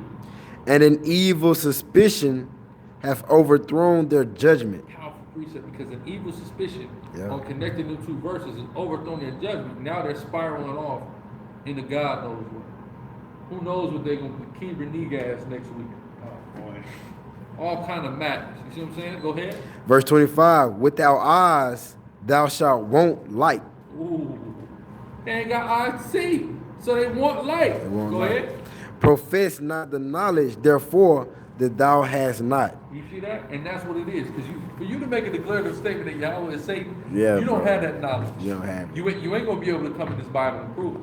Because we've seen these guys and the angles they take, and just through the spirit and power of Yahweh, which I debunked their two main angles. But even that time we debated the brother, and he was saying that we worship Satan, remember? He was talking about there's two different entities in the Old Testament, etc. You can't prove it. So you're professing knowledge that you don't have. Right. Madness, bro. Madness. You have precept? I mean, yeah, it might be a little bit too much. I'm gonna just get this. Job chapter 34, verse 17. This is a lie who rebuking Job, right? Because Job was complaining, saying basically what the Most High did do, he wasn't right in doing it, right? It says, this is Job 34 and 18. Is it fit to say to a king, thou art wicked, and to princes, you are ungodly? That's what they're saying to the Most High, the king. He's wicked because they're calling him Satan. Verse 19. How much less to him that accepted not the persons of princes, nor regard the rich more than the poor, for they are all the work of his hands. So, I mean, how much more worse is it for you to call the Most High wicked? You're literally calling him Satan. He's calling the Most High, who's the God of Israel. You're calling him adverse to Israel. That's a sick ass blasphemy. That's right. All right. That's right. Do me a favor. Grab the camera for me. My brother needs a little bit of relief. We're gonna open it up for questions. We'll get questions real quick. Give this brother some relief on the camera. I gotta get that laptop back. Yeah. We ain't gotta deal with this. But yeah. So questions. Speak now, forever hold your peace. Next week though, you said what? We mind y'all, next week, go to the regular Sicarii channel. We should be live on that channel next week, and from that point forward, Lord willing, through the spirit and power of Yahweh Shai. Yes, Quam Lawyer, Serena Lynn, Quam Lawyer for sure. I was wondering, do you speak Creole, and would you do Creole classes? No, I'm not fluent in Creole. I only know I petit Creole, so petit. I currently don't. I've done kind of some Creole classes. We also have a brother we down with, Gazar out of Rob, who's done a little bit of Creole classes. He's not fluent, or he's not all the way, but we have some Creole. I got to get it back up if it's backed up. But we got a brother actually. He's in DR right now, but he should be going back to Haiti, and potentially from him, we can get some. Knowing that the covenants are with Israel and God is the husband of Israel. Can you break down Galatians 4 and 21 to 31? All right.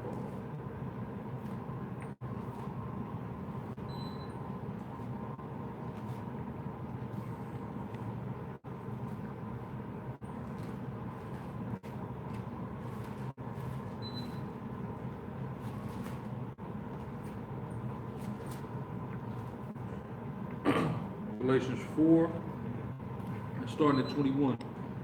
Tell me ye that desire to be under the law, or do ye not hear the law? For it is written that Abraham had two sons, the one by a bondmaid and the other by a free woman. But he who was of the bondwoman was born after the flesh. But he of the free woman was by the promise. Which these things are an allegory, for these are the two covenants. The one from Mount Sinai, which gendereth bondage, which is Agar for the Ishmaelites. And for this Agar is Mount Sinai in Arabia, and answereth to Jerusalem, meaning is subject to Jerusalem, which is now and is in bondage with her children. But Jerusalem, which is above, is free, which is the mother of us all, right? For it is written, rejoice thou barren that bearest not, right? Because Sarah didn't have kids. Break forth and cry thou that travailest not, for the desolate have many more children than she that hath an husband. Talking about how much greater Israel is than any other nation, but mostly towards Agar and Ishmael. Now we, brethren, as Isaac was, are the children of the promise. But as then he that was born after the flesh persecuted him that was born after the spirit, even so it is now. Talking about enmity between Jacob and Ishmael. Nevertheless, what saith the scripture? Cast out the bondwoman and her son, for the son of the bondwoman shall not be here heir with the son of the free woman. So then, brethren, we are not children of the bondwoman, but of the free. So, I mean, yeah, it's just basically talking about we are, of course, the children of Sarah in this instance, who is likened unto the covenant that's everlasting that was promised to Abraham. So that's all it's talking about. What else we got? The Septuagint says the Most High's name is the Being. What are your thoughts on this? The Septuagint is a highly problematic document. Right. Got another claim claiming all the other tribes in Africa with evidence. Can you check this video out? I'm familiar with all those. I'm familiar with all those arguments. Even if you had every other tribe in Africa, that doesn't take away from tribes being elsewhere and predominantly in the Americas. So that it's weak, and we've dealt with that on several occasions. Salaki, you got a point? Yeah. Well, tomorrow, them 12 tribe Negro. We'll see. We'll see. They're supposed to be coming through. What can I do to help bring a camp to Birmingham, Alabama? Well, what you can do, Salaki. It looks like it's a sister. If it's a sister, I don't know all that you can do as a sister other than just kind of, send people this way. If you don't know any brothers in the truth, why do y'all go amongst whites telling them how they're gonna get it? Why don't we go to black neighborhoods? We do go to black neighborhoods. What are you talking about? I don't know if you're familiar with the term gentrification, but white people are taking over black neighborhoods. So right. It's kind of hard to get away from. Well, Dallas is 4% black. So yeah, we're in the city where we're seeing plenty of black people pretty much everywhere we go. Right. But we're actually there's a scripture, Salakia.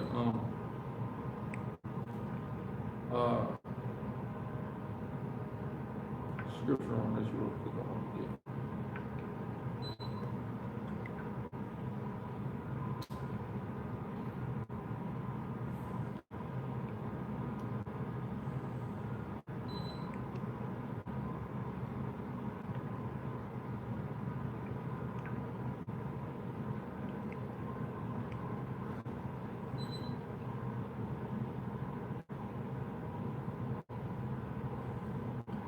Brother can't tell. You live in. Real quick, this is Ezekiel 20 and 23. I lifted up my hand unto them also in the wilderness, that I would scatter them among the heathen and disperse them through the country. So we're among the heathen. All right. Matter of fact, too. Let's go to the book of Tobit. This is the book of Tobit, chapter 13 and verse 3. Confess him before the Gentiles, ye children of Israel, for he has scattered us among them. So that's why. So, we go to an area where our people is at, and guess what? You might see a damn Edomite, Ammonite walking by. Really nothing you can do about it. Shalom, Sicarii, Yasharallah. Do you have a definitive way of knowing from scriptures if one is possessed around you, and also how to help them? I mean, you that's a spiritual thing that you can spiritually discern, and how you help them is, praying for them, praying and fasting, trying to break the demons off them through the scripture. That's how Yahweh fought Satan, as we were showing in Matthew 4 with the law. This life is a game. The Most High enjoys seeing your pain. Were the Masoretes our brothers? The early Masoretes may have been our brothers, but who finished the work was Edomites. Why do you say the Septuagint is highly problematic? Because I've studied it, I've textually criticized it, I've compared it to corresponding other ancient writings that were Hebraic. We have to take a look and call into question the integrity of the men that translated it, why they were translating it, under what auspice they translated it, etc. Also, would you do a study on ancient temple prostitution and present-day feminism? I have, Serena, I did a video called, what did I call that video? I forget what it's called, but I did a whole lecture on temple prostitution I did a couple things on temple prostitution. If you ever find my video of me speaking on South Beach, I go into temple prostitution on South Beach, and I went into it before. But there's a video I did when I was doing a show with this brother Alvin, Darkmere Studios, called Warriors of Wisdom. I did a show about the connection between feminine deities and homosexuality. That as well. So, but you know what? Just with you saying that, we should really go into it more and compile it, because temple prostitution is important to understand. It's very important to understand, because we're doing it, and it's crazy because we were gonna go out to Nightmare on Elm Street tonight, but we're not gonna be able to. But I was gonna go into the new Nicki Minaj article on how she's feeling all sad about the whoredom that she's kind of promoted amongst sisters. Now she's feeling messed up about it because she's realizing that all these girls are hoes and that she's contributed to it. You see what I'm saying? So a lot of that temple prostitution and stuff, that's a real heavy way of life right now for our people. I mean, people lay on hands and pray, you know, that's healing. We all have that power. Can you debunk the Book of Jubilees? We've done it before. Off top, you can check our channel for it. I don't know. I forget exactly what Jubilees, Jasher, Enoch, they all say back. But we've gone through and debunked all of them through Spirit and Power of Yahweh. It's Judges 9 and 8 to 15 in metaphors. I don't believe. Actually, it might be. I want to say somebody else asked me that question before. Yeah, brother. In the chat, right? I think it was a Rakab. It was Rakab that asked, right? This was like last month or something like that. Yeah. We was in the mall when he asked. Okay. Go back over it. 9 and 8 to 15, right? All right, Judges 9 and start at 8. The trees went forth on the time to anoint a king over them, and they said unto the olive tree, rain down over us, right? So it's talking about the nation. But the olive tree, Salakia. But the olive tree said unto them, should I leave my fatness wherewith by me they honor the Most High and man, and go to be promoted over the trees? And the tree said to the fig tree, come down and reign over us. But the fig tree said unto them, should I forsake my sweetness and my good fruit, and go to be promoted over the trees? Then said the trees unto the vine, come down and reign over us. And the vine said unto them, shall I leave my wine, which cheereth the Most High in man, and go to be promoted over the trees? Then said all the trees unto the bramble, come down and reign over us. And the bramble said unto the trees, if in truth ye anoint me king over you, then come and put your trust in my shadow, and if not, let fire come out of the bramble and devour the cedars of Lebanon. Right? Now therefore, if ye have done truly and sincerely, in that ye have made Abimelech king, and if ye have dealt well with Jerubbaal and his house, and have done unto him according to the deserving of his hand. So yeah, this is just talking about metaphysically Abimelech and the situation that's going on here. That's all.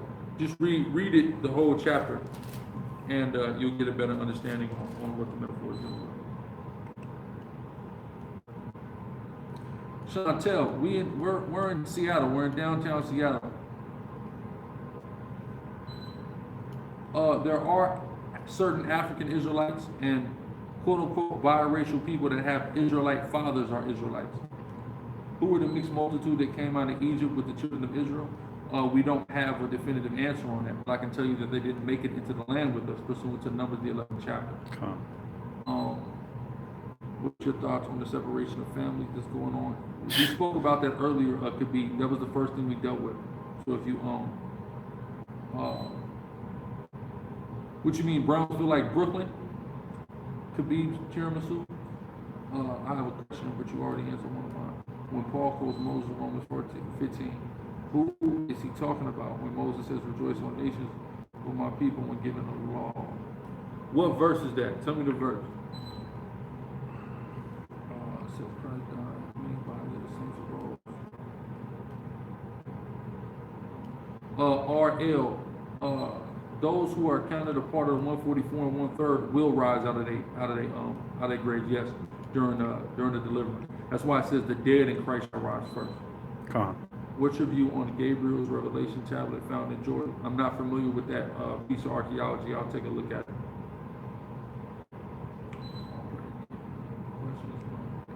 Exactly, Edwin. Strip clubs.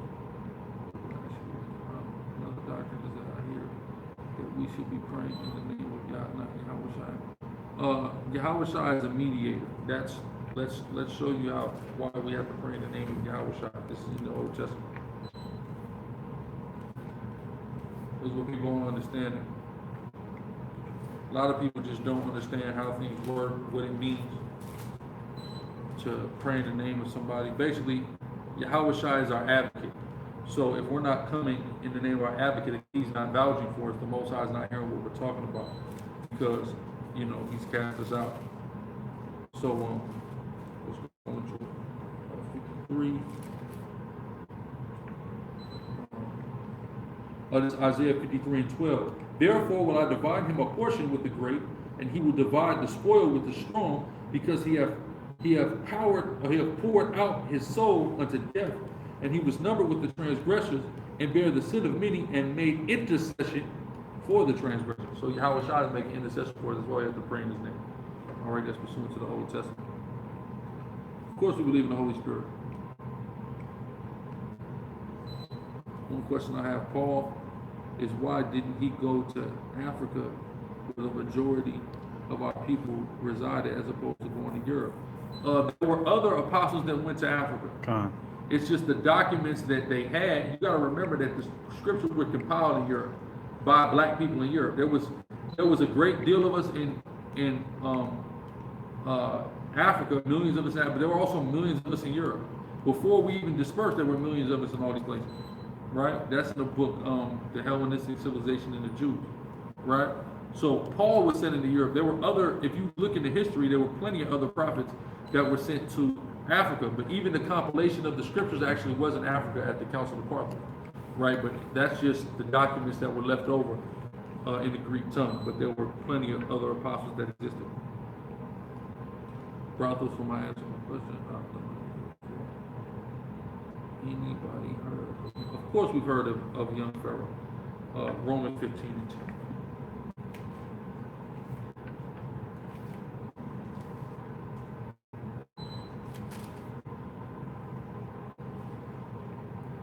Now again, he said, "Rejoice, ye Gentiles, with his people," and again, praise, which is Deuteronomy 32:43. So that's the scripture he's talking about. Let's read that. 32:43. It says, "Rejoice, O ye nations, with his people. For he will avenge the blood of his servants, and will render vengeance to his adversaries, and will be merciful unto his land and to his people." Basically, it's basically telling the heathens, like, rejoice now, because judgment is coming to you. That's what it's talking about. Is it safe to say 7 women that we will get in Isaiah 4 will be women we knew who left us? I mean, I wouldn't say that. Brownsville, Texas. Okay, I don't know exactly where that's at. I'm new to Texas. I think it's by Houston. It's by Houston, right? I think so. Okay. Thank you. Gabriel's revelation tablet destroyed. It's not only Israel. Okay, perfect, beautiful. I'm gonna definitely, we get into archaeology through the spirit of power. Can we exercise on the Sabbath? No. Sorry for clarity. Yeah, come. Yeah, Anunnaki and ancestor worship is madness. No, we're not in deep elm tonight. We just got to class, so and brothers ran a little late, and then we're a little understaffed. So we're not going, but most of we'll be back out there next week midnight on Malcolm X and Elm down there at Deep Elm. Can y'all debate young Pharaoh about the Hebrew language? If that opportunity presents itself. How do you reconcile biblical time with the historical view of time? It's not hard to reconcile. It just takes studying and understanding.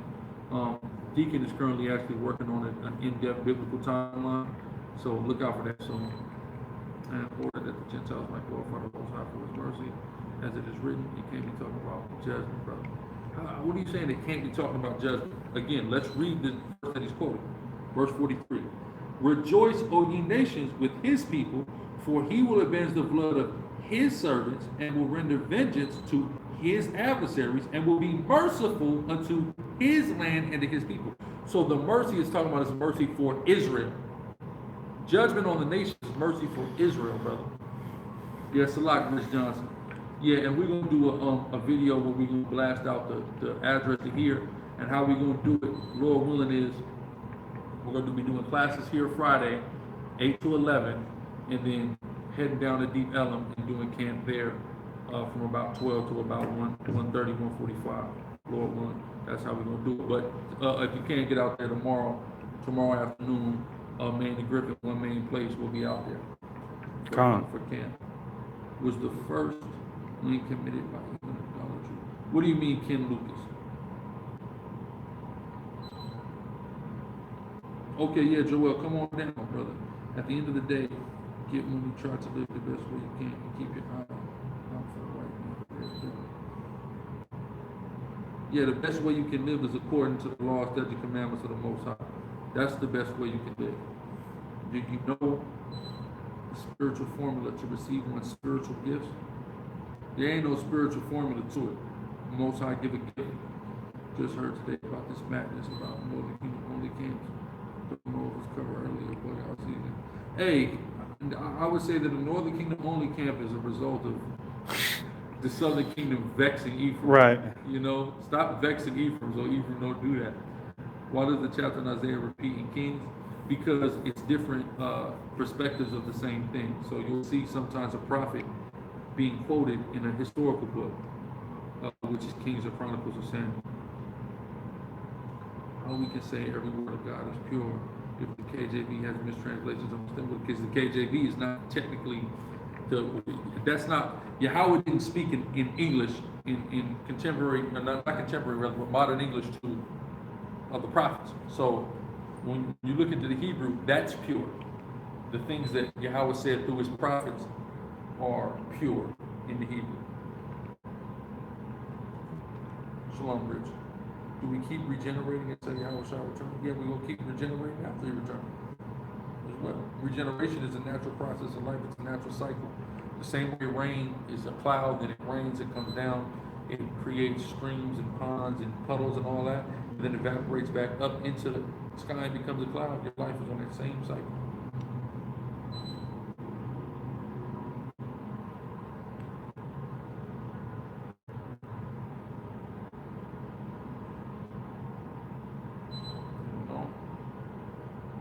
Like we're out of questions.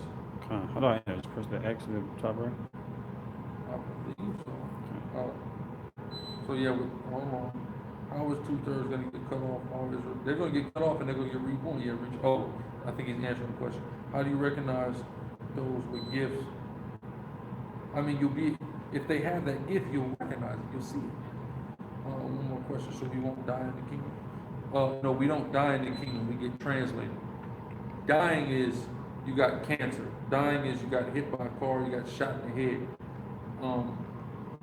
Translation is you live your full life and then you make a transition out of a physical body into the spiritual realm until it's time for you to come back. Why does it say Enoch? Because it's not talking about Behemoth, it's talking about Enoch, which Enoch is talking about mankind, not Behemoth. Mankind, Enoch, Kanak means to be trained up. Mankind has to be trained up. That's what it's referencing. Well, just go to that chapter in Corinthians and you'll see the spiritual gifts. It's all there. Why do Chinese claim Israel as well? Who knows? Everybody wants to be us. No, we do not have a New York chapter in New York. I'll point you to the House of David, Lions of Israel, Ambassadors of Christ. All brothers who we affiliate with have great relationships with, great, powerful camps. Through the spirit and power of Yahweh, Shah. Some verse that we use to prove that the new covenant hasn't been established. Just watch any of our New Covenant debates. It's all there.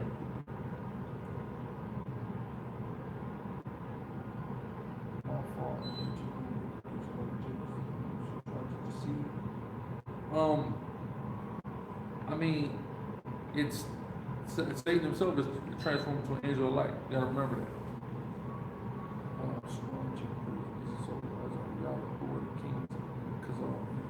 What do you mean who would, Kagan Bullen. Kagan Bullen. That's who you're looking for. Bring it out, Officer Ray. But yeah, with that, we're gonna close. We're gonna give all praise, honor, and glory to Yahweh, by Shem Yahweh Shai. Say shalom. Shalom.